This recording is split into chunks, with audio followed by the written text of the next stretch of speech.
Indeed, so Barcelona with a 4-2 victory coming from behind to register the win. Alex Kirkland is with us. Alex, they're a lot of fun. Hansi Flick must get so frustrated at times, but for us just watching the game, you know you're going to get value for your money. Yeah, it was good fun. The goals were there. It was tough for Barca, actually. It really was. The conditions weren't ideal. It was a really bad pitch, below facing.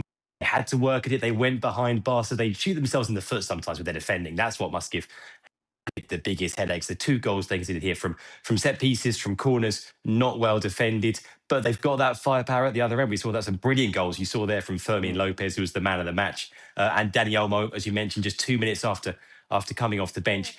So they got the win, and they gave them a chance of making the top 8. So if you look at the table now, they're in this kind of log jam. I think it's 8 teams that are level on 13 points. It will go down to the last match day. It will depend on goal difference, but they've given themselves a chance at least. We were looking before, Craig, at what what Barcelona have ahead, and it's not too bad with regards to the opponents, so Pedri will have time. Yeah, I think Real Oviedo's next out. Obviously, Sid Lowe's team, they're struggling.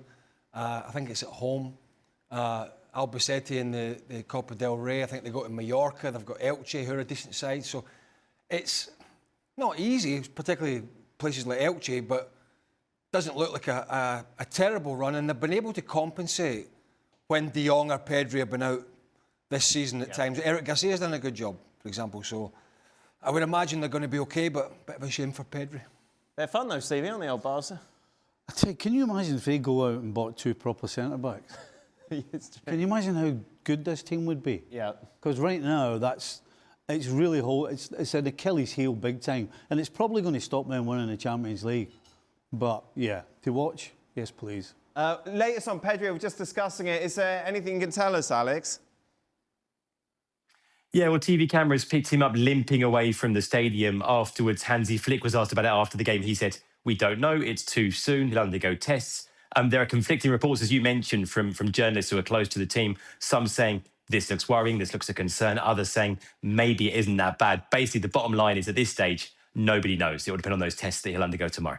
So, a win for Barcelona and, of course, a win for Real Madrid. Yesterday, a big win against Monaco, 6-1 at the Santiago Bernabeu. Inevitably, Vinicius Jr dominates the headlines. That's how the Bernabeu wants you. Vinicius is smiling again, says the front page of AS and Marca. Vinicius Jr was, of course, the subject of all the questions after the game. Arbeloa came out and said Vinny needs to feel loved and wanted by the fans. Jude Bellingham reiterating the same sort of sentiment. He's a player who thrives when he gets loved. Mastantuono, it's not fair that only Vinny was booed. And then Vinicius Jr saying, being booed here really hurt me. We need to feel the fan support to get things back to normal. Alex, you were there last night. Very different, of course, to the atmosphere we saw at the weekend against Levante. But I imagine it isn't necessarily going to last. Yeah, it was completely different. There were almost none of the whistles that we saw in the Levante game, very few whistles, and the whistles that were there were very quickly drowned out by cheers. The Champions League is different. We know that it is. The atmosphere in a Champions League game at the Bernabeu is different. And you mentioned Vinicius Jr. He really needed this. It was an all-round performance from him. It was him back to his best. It wasn't just the goal, or that was sort of the icing on the cake. It was the 2 assists, the other goal he created as well. One interesting thing, it's not all sorted, I don't think. It was very notable that Vinicius Jr celebrated with all his teammates, ran across to hug the coach Arbeloa, who, as you heard there, has spoken so highly of him. He didn't really engage with the fans. You get the feeling that Vinny is still hurting what he thinks is the way that he's been treated. The fans would say, of course, they've just been unhappy with his level of performance and the contract situation and the feeling that he was involved in the sacking of Xabi Alonso. But it was a big step forward, a really positive step, I think, for the team, not just for Vinny. You mentioned for Bellingham as well. It did feel like a bit of a weight had been lifted. But the big caveat is Monaco are not a good team. And, let's see. It's much too early still to say that this Arbeloa project is up and running. Yeah, Villarreal, of course, the weekend. Why were you pulling a face when I was reading those quotes, Stephen? Well, there's a reason why they're all booing him and getting on him, because of the way he acts, the way he is, the way he has carried himself. He's brought every single bit of it on himself. I know everybody's like, "Oh, I'll give him a bit of love." Oh. No, away you go, grow up. Be as great a player as you are.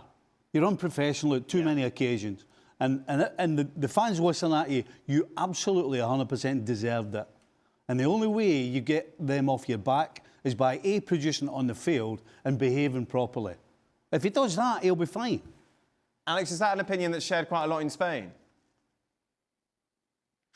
Yeah, look, we know how divisive he is. You know, up until fairly recently, it's been the case that Real Madrid fans have loved him, and it's been fans of other teams that have had a problem. That's changed. And like I say, it's these three factors that have come together that I mentioned there. It's the fact that he hasn't been playing well. I think it's only 5 goals in the league this season. He hasn't renewed his contract. There's been no progress on those contract talks since May last year. His contract's up in June 2027. He's getting closer and closer to entering the final year of his contract. And there's this feeling that, as we've reported, he was one of the players who wasn't a fan of Xabi Alonso. That relationship wasn't there. He made his feelings known, and he played a big part in Xabi Alonso going, because the club knew that while Xabi Alonso stayed, there was no chance of that contract being renewed. So all those things together, I think, have affected the relationship with the fans. But as always, you know, fans, I think, are just as fickle. And if he starts performing more often, like he did last night, if he's back to his best, I think he'll get at least the Real Madrid fans back on side. We know he needs that kind of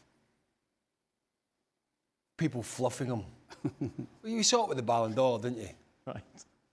You know, it's like, it's just the way he is. It's all a bit silly, but Alex is right. If he hits the kind of form that we know he can, and I think just as important as that, if the supporters see him grafting more than he has, I think that'll go a long way to maybe appeasing him as well as performance. If they actually see him going out there and closing the ball down and showing that desire, that'll go a long way as well. But I don't think he needs, as a player, I don't think you need other players coming out and saying he needs a bit of love. And as a player, You'd be embarrassed, you wouldn't you? know yourself what your situation is, and you just have to get on with it, deal with it, and sort it out. As I said before, he's got his way. He's got what he wanted. He wanted Alonso out because that relationship was beyond repair, and now it's up to him to go and show the crowd that he is the man, and maybe Alonso was holding him back, but he's got to have to show that. Alex, just a word on Bellingham. Of course, Vinicius Jr. and the whistles he got somewhat overshadowed the Englishman.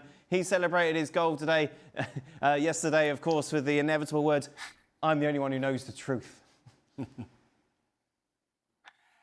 Yeah, it was a brilliant celebration from Jude. I don't know how to best describe that celebration, but basically imitating that he was having a few drinks. Yes. I think we can say. And that's because, look, there's been unfounded, a lot of rumours on social media in particular about the fact that he enjoys Madrid's nightlife. And he came out afterwards and said, look, that's not the case. You know, I'm a professional. He said, I'm not happy with the way that people in football can talk about these things with seeming impunity, but what can I do? He said, either I can sort of moan and cry, or I can send them a lawyer.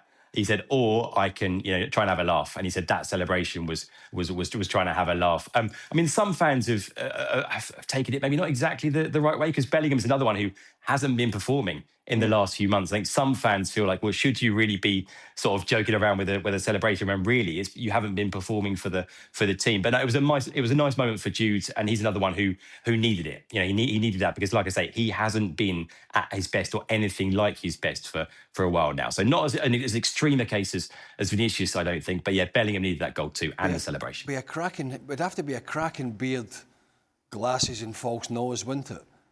For Jude Bellingham to go out and not be spotted, wouldn't it? There are places. You boys know that. Well, yeah, You boys know that from your days. Thank you very much. There's always places. There's only one person here who's a regular in Madrid. There's always places you can go. Dingy places down in a deep hole. There's always somewhere beyond a red velvet rope. Alex, thank you very much, mate. Much appreciated. Of course, just a reminder, La Liga here this weekend, and it's a huge game, isn't it? Villarreal against Real Madrid on Saturday. Have they really turned a corner?